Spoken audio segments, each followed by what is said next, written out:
What's up, guys? Welcome back to the Power of X, where we stop guessing, we start testing, and uncover your true X factor.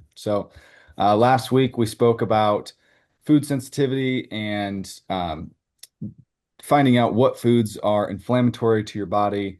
And as we hinted last week, we're leading into CNA, so cellular nutrition, and really finding out what we are actually deficient in, and then um, how to get back to par with those levels. So, Joe, tell me about your experience with CNA and how you've seen it transform people's lives. Yeah, so as a trainer for, I mean, quite a while now, long time, I would take a step back and say, okay, when people would ask me, because it always comes up, supplements, what should I be taking, right? They read up on things, they see an advertisement, this particular supplement sounds great, it fixes all their problems. So people would always message me like, so what should I be taking? And I used to give the answer of like most trainers would. I'm very guilty of it. They'd say stuff like, well, unless you live on the equator, you're probably low in vitamin D, which is somewhat of a true statement. Um, they'd say stuff like, well, our food is depleted because of the soil. So we probably need some, right, some minerals and nutrients that, even our vegetables aren't quite as dense as they used to be. So we probably need a good high potency multivitamin. These are things that we would say because no multivitamin advertises as low potency, right? We Right. always say high potency, right? It's just all these little buzzwords. A Give high me the potency, average bottle, please. right, right. You need a very, very mediocre, right, multivitamin, right? We have the one for you. Like nobody uses these words, so I would say things like this because yes, it does make sense. But in all reality, what I was saying is I don't know, and nobody would just come out and say I don't know what you should take. So finally, like in my business today, my answer is I don't know, but we can run a test to find out. And that's versus me just throwing a bunch of guesses out there. I can just say, well, if you'd really want to know, we can find out. So then it's really up to the individuals. Well, do you really want to know or not? Or is this just a question that you just want any answer to? And when it comes down to our health and what we put in our body, I mean, for the most part, yeah, some people just don't care. They just want ABC company. But again, if you really want to know, let's just find out.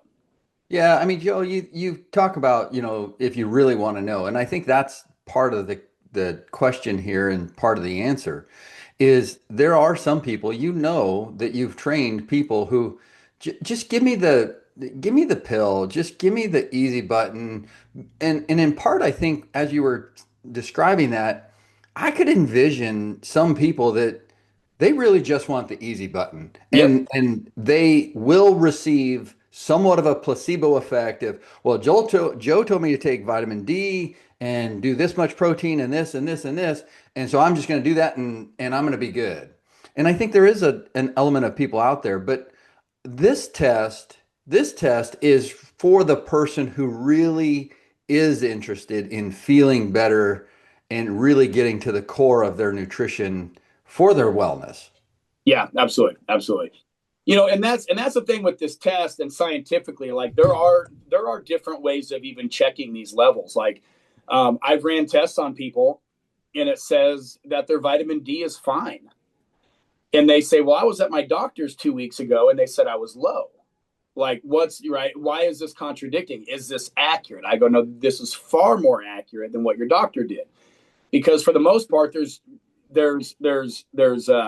cellular tests, which is what we do. And then there's blood serum tests. Blood serum tests are checking your levels that are floating around your blood at that moment. Now, what that means is, this could be your vitamin D levels over the last few days up to maybe a week versus a cellular nutrition test. What we use actually tests a lymphocyte. Again, just like last week, we went back to eighth grade biology. We're doing it again. But this tests lymphocytes. Lymphocytes are within the cell. They extract a lymphocyte, and then they look at each individual item out there: magnesium, vitamin D, vitamin C, zinc, all these different right vitamins, minerals, nutrients, and amino acids. Everything that's going to be tested, and they say, okay, they extract a lymphocyte, they add vitamin D to it, they add vitamin C to it, and they see how the cell responds in terms of whether or not there's increased cellular activity. The more there's an increased cellular activity, the more and more insufficient or low that it was in that particular vitamin or mineral. And if there's no change, it meant it had enough. It had sufficient amounts. So it is, and this looks at roughly about a 6-month time frame. So it's a saturation level on a cellular side that is going to look at each individual ingredient. So looking at a blood serum test, I mean, and you can chat GPT this and Google this all day long, and it's going to confirm everything I just said. It is not a incredibly accurate example if comparing a blood serum test. I mean, that could literally be, affected by your diet or your sun exposure of that week, basically. Where Or I just took we my have vitamin clients, D because I'm going to the doctor. absolutely, absolutely. We have clients ask, and it's a great question. When they go in and do their blood work, they will ask me, do I need to do this fasted? Do I, because this is what we've always been told, because they Yep. want an accurate serum level. It doesn't matter if you haven't eaten in 24 hours. What your average is over the last 6 months is not going to matter whether or not you go in fasted or not. It's literally irrelevant. They're testing average levels of really what is inside of the cell. There is no Yeah. reason to fast or anything like that, because it is a super accurate reading. Well, it really is, it's kind of the science geek in us, right? Joe, you and I both kind of geek out on this stuff, and that's kind of fun. But it is, I remember when she first told me that, our dietitian, and it was just a confirmation for me that this test was going much further than what you get at a regular doctor's visit. And Yeah. that was a little bit alarming, but also it reinforced this is the right test to get truly to understanding my current level of nutrition. Yep. Yep. Well, because there's even other tests, even with the sensitivity, that are like hair samples and stuff. Like, these are residue samples, not blood. So again, these are incredibly accurate readings, Right, as right. accurate as you can pretty much get.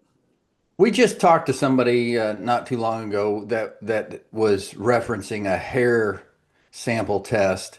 I think it was Joe, you and I talking to a prospective coach coming on, and talk for just a moment about the difference and why somebody might, be tempted to get the, 149.99 test on Amazon for the hair sample versus this test. You just said it. It was 149. Yes, right. But because I mean, obviously, price. I mean, price is there, right? People do want to pay as little as possible and get the same information. But if they're looking at a hair sample, again, it's residue. It is not an active immune response. It is based, so it's a it's a highly rear view mirror approach. Like, no one's going to drive to work looking in the rear view mirror and wonder why they're frustrated every day. Versus a blood sample of testing your actual neutrophil, which is how your body immediately responds from an immune response. Because I mean, because they're definitely going to contradict if you're looking at active cells, live cultures versus residue. Yeah. Let's bring Megan into the conversation. Hi, Megan. So, Hi. Megan, you've had some clients go through the CNA, and I'm interested to hear, not that Joe doesn't, but I know that you work with some ladies, maybe premenopause, perimenopause. I'm curious as to the viewer, that listener that might be tuning in, that has some of those things going on in life. A woman's body changes so dramatically through life. I'm just curious what your experience has been with the CNA. Has that helped? Am I barking up the wrong tree? Oh my gosh, no, absolutely. Many times too with women, they always equate muscle and everything just with hormones, but there's a lot of things as far as like aminos that you could be deficient in that would keep you from putting on muscle. And we have seen a lot of those. So the customized supplements that go along with it, I have seen some great changes just from people finding out what they're insufficient in and then us supplementing it properly for them to feel better. And not only that, but now they're actually getting results that they were not getting results with in the first place. You know, because if you're deficient in leucine and you don't have enough of that, even if you have a great amount of testosterone in your body for a woman, which if you're in your 40s, I could promise you, you do not. But even if you did have an adequate amount and you're insufficient in that, that is going to keep you from having gains. And Yep. not only, yeah, so I mean, Joe can even agree with that. But there's many other things just as far as like your gut health. Many women I notice they deal a lot with bloating. So if you're insufficient in certain things, that is going to affect your gut health, which is going to limit the progress that you get. Even if you are making progress and you feel bloated, you're not feeling like you're getting those gains that you've been working for in the gym. Yeah. Well, yeah, I mean, that's the thing. I mean, if you look at cellular nutrition, again, vitamins, minerals, amino acids, nutrients, those run our lives. Literally, they run our lives. Those are what run hormones. You know, if I go look at a hormone panel, but I'm not looking at a nutrient deficiency, insufficiencies, they don't fix the root cause. Because if I take two people and let's say I don't know the person and I don't know any of their problems, and I'm looking at two people's results side by side. One person's incredibly deficient in vitamins, minerals, nutrients, and amino acids, and the other person is good. I could take a snapshot of a guess of how their life is working out on a daily basis, and I'd be pretty darn accurate. Well, and let's just face it, if you have any insufficiency, that's going to affect your energy overall. And when you don't have energy, it affects your mood. It affects, I mean, a lot of times I have seen it actually greatly help with people who have depression, Yeah. you know, and they don't have the motivation to even do the workouts just because of where they're at. And I mean, brain fog, you know, especially with perimenopause, brain fog is a huge thing that comes into play with that.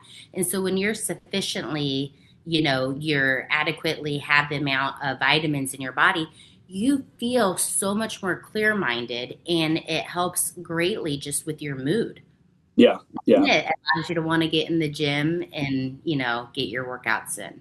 And one of the things that I don't want listeners thinking is this a supplement podcast, right? I mean, we all stand on this. Like vitamins, minerals, aminos, and nutrients are also in food. Crazy concept, like we can look at it and say, look, what are the foods that are high in magnesium? What are the food, right? We do want to take a nutrient approach first from a whole foods standpoint and say, how can we go correct this with foods? And then what we can't do, now let's start looking at some supplements. So yeah, so I mean, one of the things, we're very, very big on, it's just supplements are always at the forefront of what can I just pop in my mouth and swallow and go fix my day, and it's a supplement, and it's like there's foods that have magnesium, there's foods that have zinc, there's foods that have all these, especially amino acids, right? Not to dive into it, but Megan was talking about leucine. If you're low in leucine, you're never going to have adequate muscle gains. I mean, it is fully required. It is a must. It's not suggested. It is a full requirement for muscle protein synthesis to occur. What is muscle protein synthesis? Not diving into it, but it is the entire start of new muscle tissue being rebuilt. It can't happen if we're deficient in leucine. Again, not maybe, possibly won't happen. It can't. It cannot happen. So we dive into that. And then we can start looking at, from a coaching standpoint, really, truly using the word custom. Custom is an overused word all the time. Every coach says, I write custom plans. Marketing. Really? Tell me, right? It's no different than a high potency multivitamin, right? I don't write just plans. I write custom plans. Okay, tell me how you're customizing it if you know nothing about this person's biology. Explain. I really want a coach to show me a custom plan without any biology from a human. Right. I would love to see this custom plan.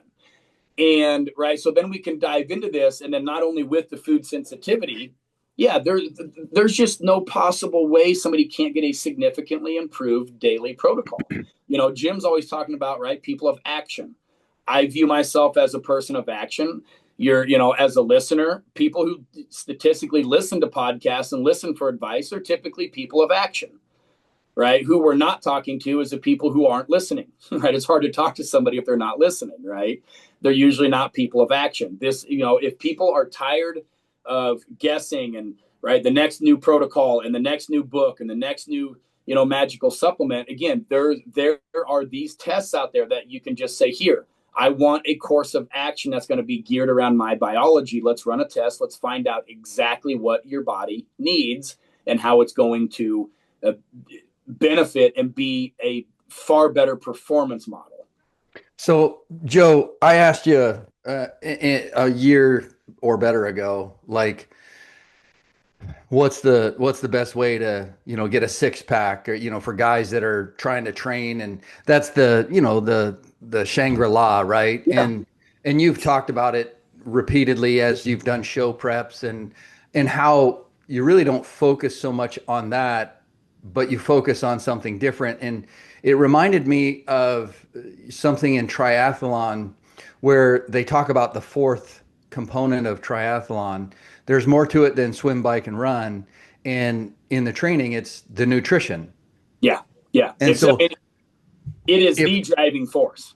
If we think about that, it's probably the hardest but easiest at the same time thing for people. So if we think about triathletes, high performance, Tour de France type cycling, I mean, really, really high performance, and they are so dialed in. I heard a guy talk about a Ferrari that you tweak and tune and you only put race gas in, and a thoroughbred that eats better than most humans, and I think about that as we are so overwhelmed by corporate garbage of McDonald's and everything in between, that I guess I'm trying to say is this test will help individuals from a very peak performance all the way down to, the soccer mom trying to be healthier.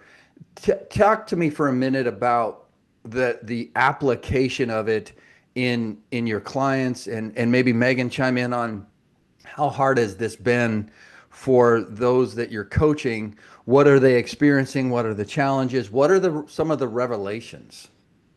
Megan, why don't you take that for a second? Well, I mean, honestly, when I first want to start off, everybody has gone to the grocery store lately and you try to eat clean. It is super expensive, so obviously we should get all of our nutrition ideally from food.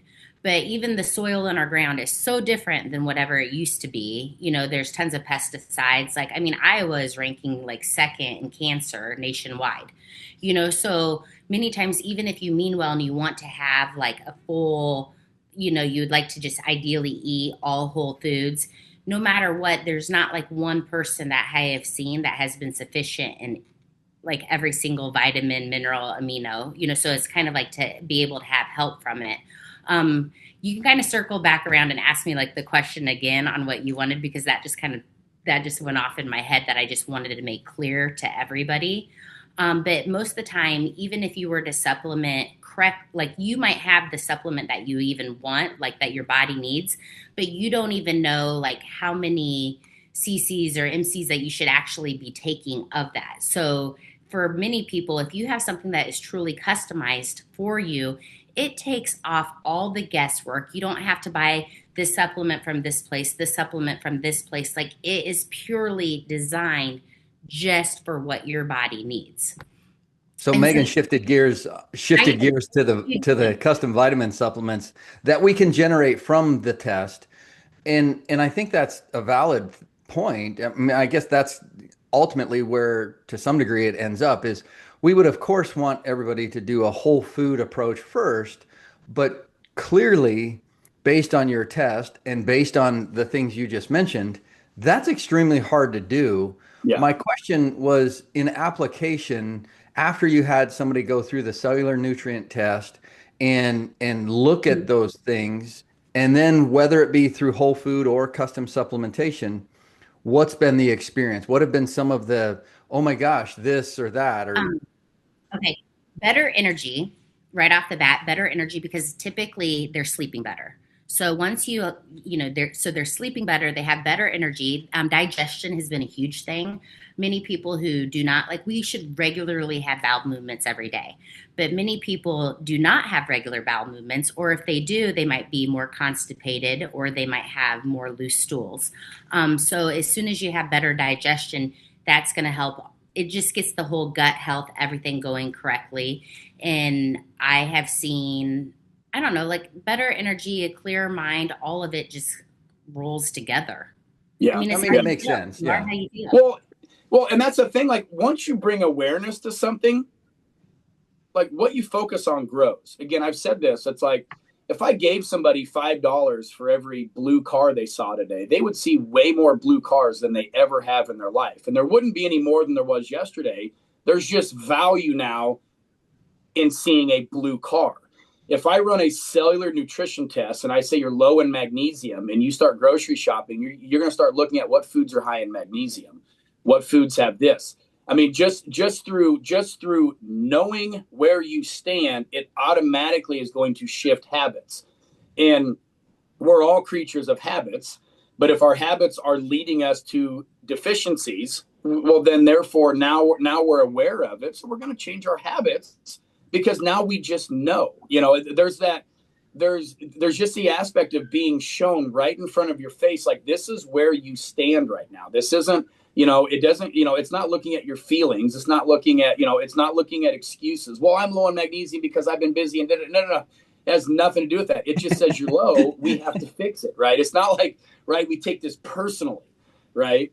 So and that's what testing allows us to do. Is it gives us awareness. So from an action standpoint, once we're aware of something, of course we can make better decisions, right? We can't just magically go fix ourselves by just again doing what everybody does, randomly guessing on random advice. Every advice out there is totally random when you start looking at it, because everybody should do this, everybody should take ABC supplement because their brand is great and they advertise at the Rose Bowl. No, that is not looking at somebody's biology. They're not, right? We're not getting full awareness of where we stand right now. Take a financial planner, take balancing your checkbook, right? It's like, well, where do you want to go? I don't know. I just want to retire someday. Well, where's your money going? I don't know, but we're always fighting about money. Well, do you balance your checkbook? Well, no, that's a pain in the butt. Well, it's like, well, of course you're having problems. Duh. Why would you expect to have all of your quote unquote shit together if you don't even know where you're at? Right. Everybody's running around this planet and they have no idea where they're at. They have no clue where they're at. And then they're wondering, man, why am I tired? Why can't I sleep? Why am I agitated? Why is this? Why is my gut messed up? And then somebody comes along with some Instagram advertisement. Man, maybe that will work. No, this has to work. It's your biology. I'm so tired of the TikTok bullshit. I'm sorry. Crazy. It just drives me bonkers when we have a lot of information, a lot of science that we can back up a structured approach. So as a financial planner, it's funny you bring that up. That's how my brain works, right? It's let's build a plan, let's build a blueprint, let's check this off, let's put all the blocks in order. Let's not skip the line and go to the magic pill. So Yeah. I'm going to go ahead and open Pandora's box for us. Let's talk about GLP-1s, weight loss, and what they actually are doing to people's bodies. Yeah. So what people think is they think I inject this Ozempic or whatever the GLP-1 brand is. They think if I inject it, there's a chemical in there that just starts dissolving fat from my midsection, which is not what it's doing. That's the stubborn fat, Joe. Right. That's the stubborn one versus the open-minded fat, right? Because there's Yeah. open mind, right? Some fat Some of cells it just goes away. some fat cells are up for suggestion, right? But it's the stubborn ones that we really want to get after. There is one reason why the body loses fat. One reason. It's energy balance, right? So what GLP-1s do is it aids in creating energy balance. What it does is it affects the hormone that gives the sensation of feeling hungry. If we shut off the hunger hormone, guess what? You're not going to eat because you're not hungry. So therefore, energy balance happens, and therefore they're not eating. It's no different. I remember I had a vehicle in high school that the gas tank lever stopped working. Well, it always showed I was full, but I wasn't. Right? Right. It literally was stuck on full. So if your hormones are stuck on full and you're not eating, and it's just like we said in the previous episode a while back, that the average person taking it is eating between 600 and 1,000 calories a day. Of course, that is going to be a deficit for almost every human on this planet. Of course, they're going to lose weight. But when we look at this cellular nutrition, what are these? All these calories that we're not eating are also vitamins, minerals, amino acids, and nutrients that are running our body. So yes, you might be losing weight, but now you're completely deficient in almost all these vital, So yeah, vital I heard essential that. nutrients that run your life. Well, if you're already low in B vitamins, iron, magnesium, all what is going to happen because you're restricting your caloric intake is if you already deal with fatigue, brain fog, you are going to experience so much more of that. And then you're going to plateau your fat loss anyway. And you're actually going to you're going to eat into that lean muscle versus even taking away the fat. So Yep. if you are already low in those things, your body can't convert food into energy efficiently anyway. Yep. It So can't do it. nutritional deficiencies is a really huge component of that, and it's not going to help you feel better. Like, do you want to just be really skinny fat and break a hip and look hot in a walker when you're 70? No, nobody wants to do that. Hot in the walker. I mean, but like but like, so many times, so many people, their pain point is they feel overweight, but a part of feeling overweight is like not having the energy to do the activities that would get you into the gym to lift more weight and to feel better. So these GLPs, they're not making you, it's just like a short-term fix, but it's going to take a toll. Yeah. Well, and that's I think the bigger concern I have for people is the vanity of weight loss and the bikini and everything. I get it. I understand. I'm a type A vain individual myself. However, the bigger concern when I sat through a doctor's presentation on the GLP-1s is we are literally taking them from the couch to the walker to the grave by focusing on this type of approach because of how malnourished the people that he's testing in his clinic who have been on GLP-1s for 6 months. And that should be alarming. And if that doesn't give you pause on our FDA, I don't know what will, because the problem that we see or are seeing, he's seeing, is how malnourished people are when we can't get. So he's got a nutrition and dietitian background, and he cited a study that dietitian, nutrition, I think it was nutritionists in a program, were challenged to create a balanced nutritional diet with 2,000 calories. They couldn't do it on 2,000 calories because you couldn't get enough vitamins, minerals, nutrients in those 2,000 calories for your body.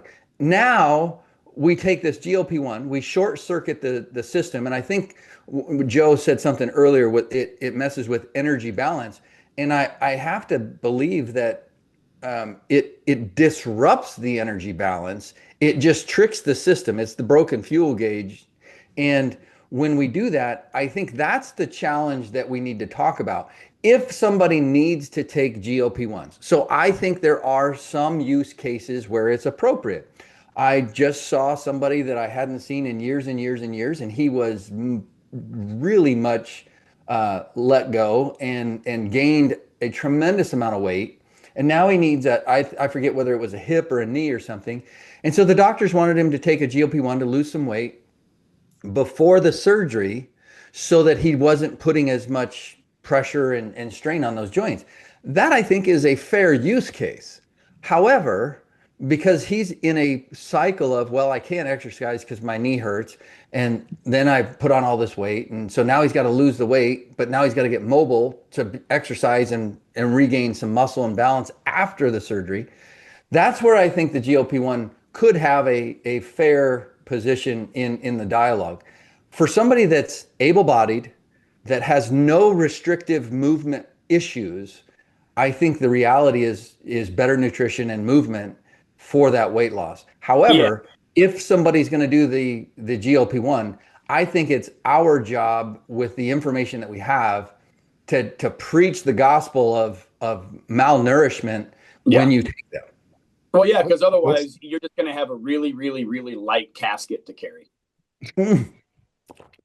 What? Hot walkers and light caskets. Hot walkers, light caskets. What a life-driven goal, a purpose. Yeah, but that's reality. We're joking about it, but that's for real. Yeah. What's the recovery like?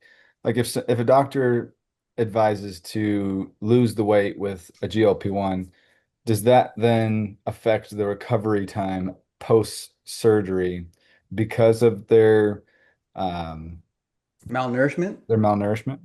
Yeah, because our entire response time to recovery relies on raw material. Raw material are vitamins, minerals, nutrients, amino acids. And antioxidants. If you reduce like vitamin C, E, psyllium, anything like that, it is going to have slower healing, and you're going to have more inflammation. So, we have a biochemical response of every vitamin, mineral that it has like what it has a job to do within our body. And if we're insufficient in it, it can't do its job.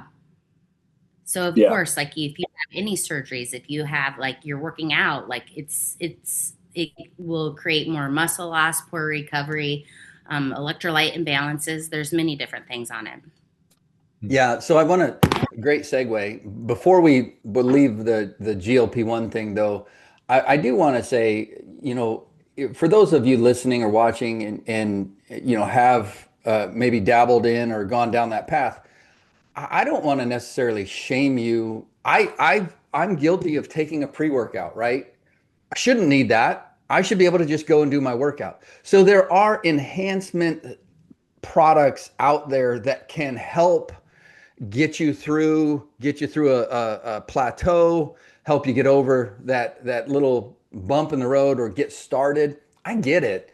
But I think the thing that's alarming to me is if the GLP-1 is your weight loss solution, then you've got some problems cooking. We're talking organ failure. We're talking just, I don't want to scare anybody, but there is a laundry list.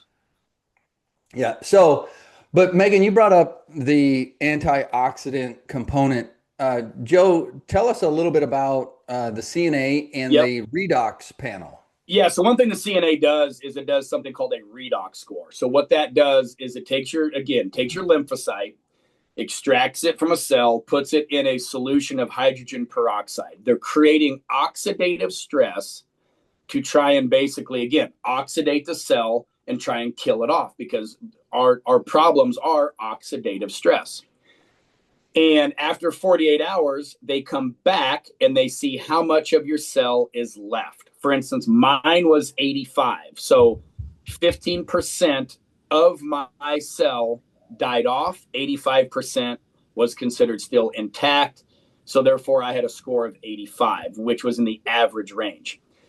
So then what they did was they took all these so-called known, and I say so-called known antioxidant properties and anti-inflammatory nutrients and the botanicals, right? These are known antioxidative and anti-inflammatory. So then, for instance, give us some examples. Yeah. So then so now they take my same lymphocyte and they put turmeric, rhodiola, milk thistle, acai, elderberry, echinacea, all these different right, known properties that are known antioxidative. They do the same test. They put it in that solution. They come back 48 hours from now.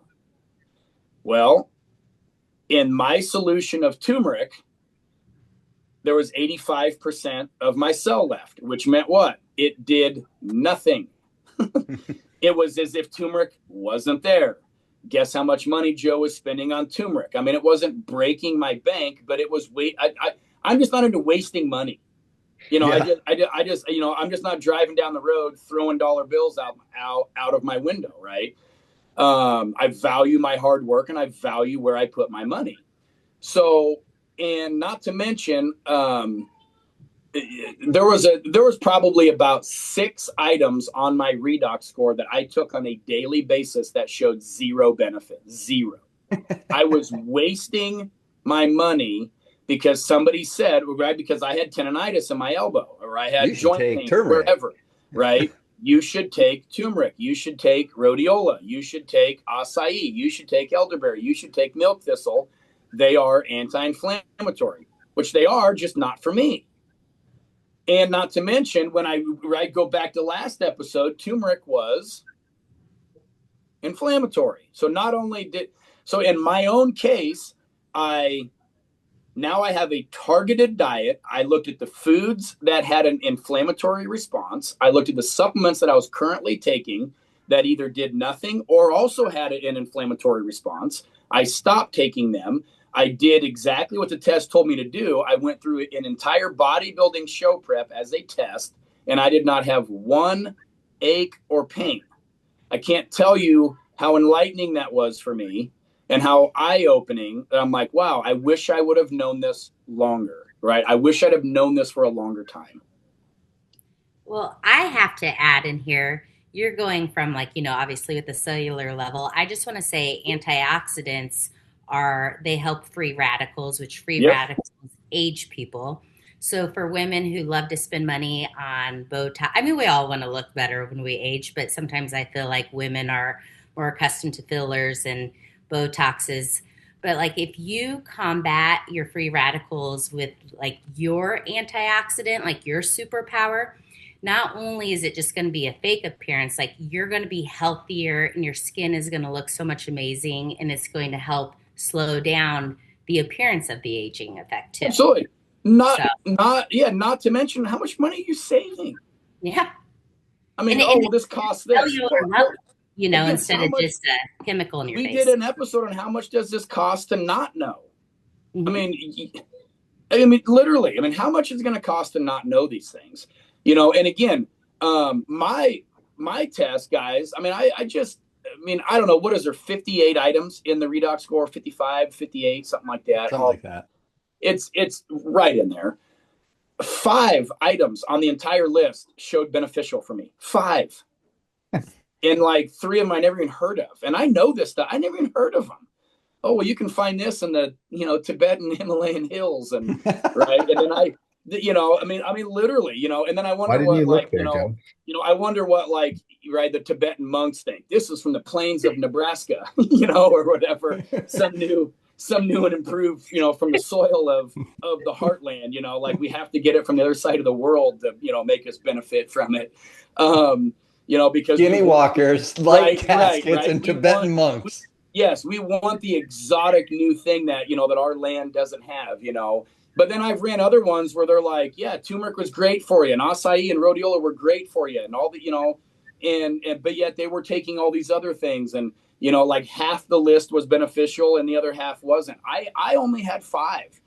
I can't bitch and complain about it. That's what was beneficial to my body. So right. Again, I can take that information and put it to work, or I can just say, no, so and so. No, they're lying. Turmeric, my cells don't know any better because I paid for this turmeric. I'm taking it, darn it. Well, I think there's a certain element of lack of education and knowledge on this. And let's be fair. This is outside the purview of most trainers and coaches. And you go to a trainer or coach or somebody to help you lose weight, you're paying them for their experience and advice and knowledge on the topic of exercise and weight loss, just like you do for an athletic coach or anything. And I think this is where we can help so many more people, because this is somewhat, I don't want to say it's new, but it's a new application, to the point of, Joe, if I came to you and I said, "Hey, I want to do a bodybuilding contest," you've done it.